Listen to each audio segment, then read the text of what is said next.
Hi there and welcome to Noca. In this video, we're going to show you how to create a form or an app with fields containing a lookup field that is searchable and how you can choose the value and push that value to your system of record with all the other data as well. Let's get started. So the first thing we're doing is writing a prompt to create a one-page form to add a contact using first name, last name, email, and a lookup to choose the account. Notice here that I did not do any integrations in that prompt because I want to do it together on this video so that you understand how to do it step by step. Noca now goes ahead and asks us some questions to refine our prompt. How should the account lookup field work? Let's have a searchable autocomplete dropdown. That sounds good to me. What visual mood should the form have? Let's do modern SaaS. And now let's build the app.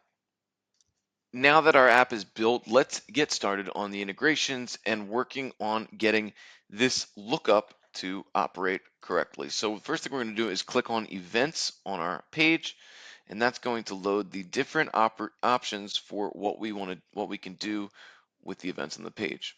So as you can see here, we have onload, unload, onType, onSelect, onClick, and onClick Save Contact.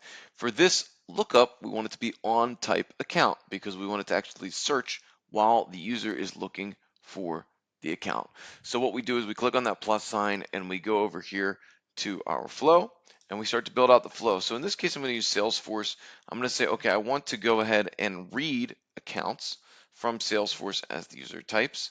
So we select the object account, and now we need to set our mapping. So as you can see here, by default, it just fetches the first. Let's set a limit of 10 options that it will bring.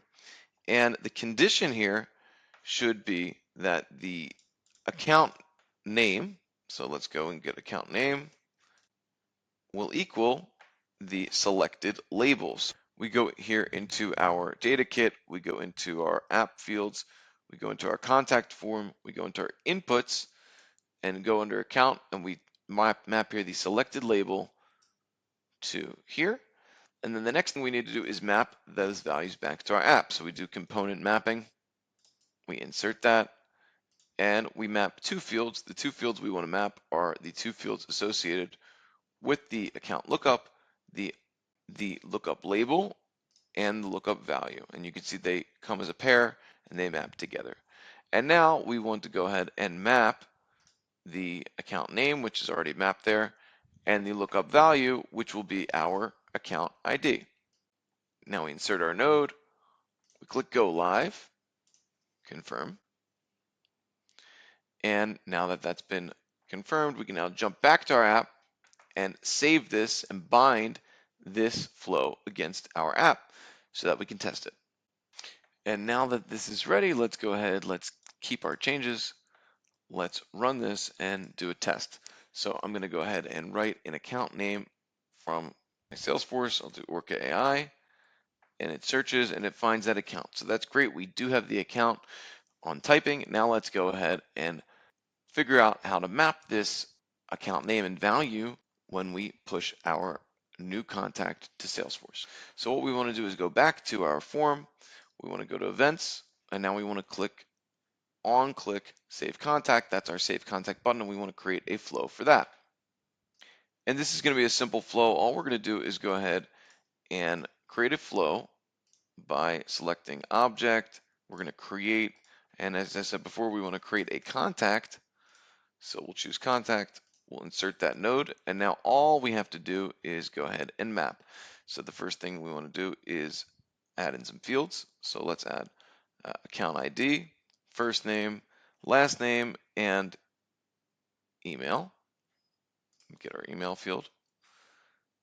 And now let's map from the form. So we can go ahead, we do contact form, we have our inputs, we do last name, we do first name down here, we do email address. And now the most important part here is we want to go ahead and we want to map that selected value to account ID, because as you remember, we mapped the account ID to the selected value earlier in the previous flow. And now that we did that, all we have to do is click go live. That is now live, and we come back here, select that new flow that we just created, click save, bind it to our app, and then we'll be able to test in just a couple seconds. Now everything's done, and let's go ahead and test our app. So we're going to go to preview site, and let's put in some information. Let's write Jason Samuels, and let's put in a email, and let's put in a account. Here's our account. Let's save the contact. We have a successful save. We can go back to our app. We can look at our logs. We can see that, yes, it was successful here as well. And now let's jump over to Salesforce. Let's refresh. And there is our new contact right here, Jason Samuels. So that's how we do it here at Noca. And if you have any questions, please feel free to reach out for more information. Thanks for watching.